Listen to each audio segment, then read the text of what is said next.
सफलता कोई साधारण बात नहीं है, यह केवल आपके धन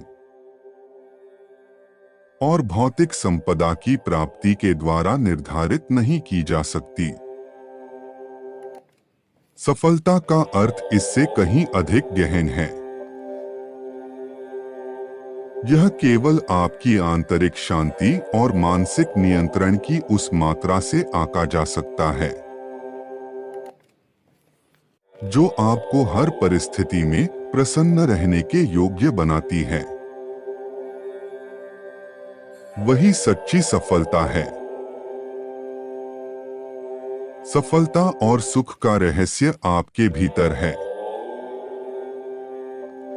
यदि आपने बाहरी सुख और सफलता प्राप्त की है परंतु आंतरिक नहीं, तो वास्तव में आप सफल नहीं हैं। एक अति धनी करोड़पति जो सुखी नहीं है, सफल नहीं है। मेरा तात्पर्य यह नहीं कि यदि आपके पास करोड़ रुपया है तो आप सफल नहीं हो सकते। चाहे आप गरीब हैं अथवा अमीर, यदि आप जीवन में सुखी हैं तो आप वास्तव में सफल हैं। तुम्हें आवश्यकता के समय जो कुछ चाहिए उसे पाने के लिए तुम सर्वव्यापक ईश्वर की शक्ति में पूर्ण विश्वास के साथ आगे बढ़ते जाओ। तुम्हारे अंदर अनंत रचनात्मक शक्ति है। तुम कुछ विशिष्ट कार्य अपने जीवन के अंतिम समय तक अवश्य पूरे करोगे। तुम एक ईशमानव हो, एक विवेकपूर्ण प्राणी। तुम ईश्वर की शक्ति हो जो तुम्हारी आत्मा का बलशाली स्रोत है। तुम व्यवसाय के जगत में, विचारों के जगत में, ज्ञान के जगत में रहस्योद्घाटनों का सृजन करोगे। तुम और परमपिता एक हैं। तुम जो इच्छा करोगे उसका सृजन करते हो, जैसे सृजनात्मक परमपिता करते हैं। यह आपके धैर्य की परीक्षा थी जिसमें आप उत्तरायण हुए हैं। मेरे प्रिय, कुछ घटनाओं के घटित होने में देर लगती है, जिसके कारण व्यक्ति यह समझ लेता है कि परमात्मा उसे अनदेखा कर रहे हैं।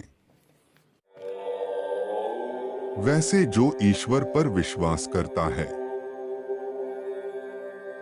उन पर दोष रोपण करते हुए अश्रु प्रवाह करने लगता है। वह अपने आप को जन्म देने वाले जन्मदाता से कहता है,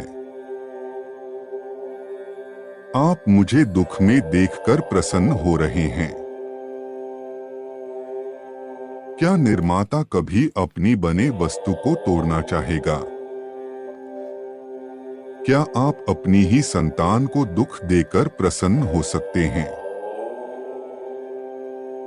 क्या हमारे परमात्मा पर यह कहना उन्हें पीड़ा नहीं देता? मेरे प्रिय बच्चे, आप अनमोल हो, इसलिए आपका चयन हुआ है। विपत्ति सभी के जीवन का मूल अंग है, किंतु जो विपत्ति में बिखर जाता है वह भटक जाता है, और जो विपत्ति में संभल जाता है वह शिखर पर जाता है। जो संकट पड़ने पर भी ईश्वर से प्रेम करना नहीं छोड़ते हैं वह परमात्मा के प्रिय हो जाते हैं। आप विशेष इसलिए है क्योंकि आपने विपत्ति के समय अपना विश्वास नहीं छोड़ा। अब आप विजय के हकदार हैं। जिंदगी एक सिक्के की तरह है। सुख और दुख दो पहलू हैं। एक समय में केवल एक ही पक्ष दिखाई देता है। लेकिन याद रखें, दूसरा पक्ष अपनी बारी का इंतजार कर रहा है। किंतु तुम्हारे अच्छे स्वभाव के कारण तुम्हारा दुख सदैव आधा रहेगा।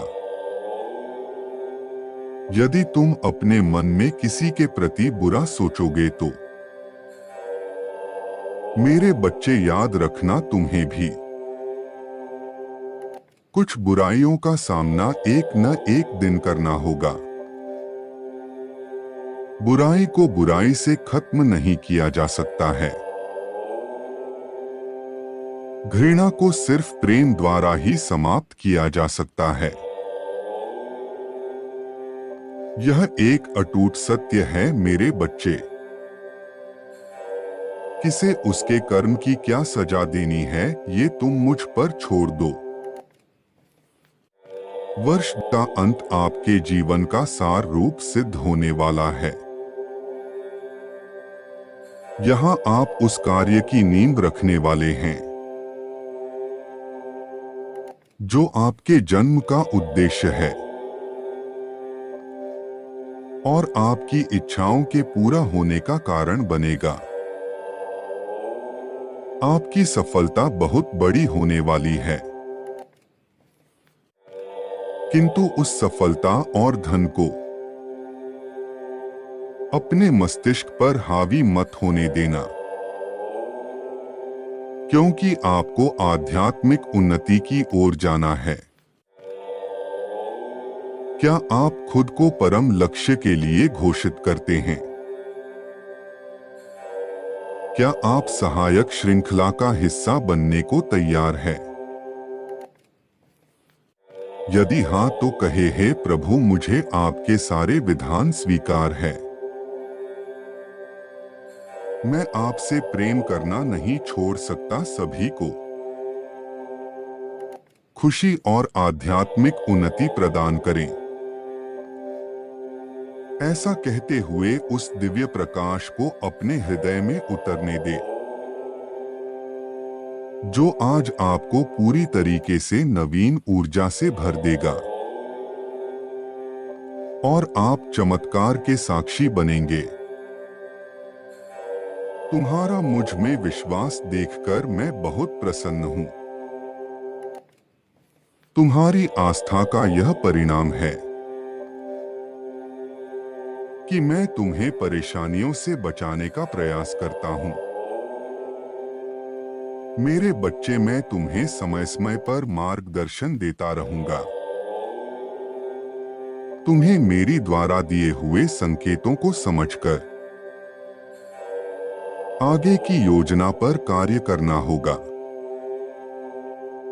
मैं बस यही चाहता हूं कि तुम जीवन में कभी किसी के साथ कुछ बुरा मत करो। जब तक तुम सही राह पर चलते रहोगे, मैं तुम्हारा साथ दूंगा। तुम्हारी हर मुश्किल को दूर करूंगा। तुम जीवन में कोई भी गलत निर्णय ना लो, इसलिए तुम्हें सतर्क करता हूं।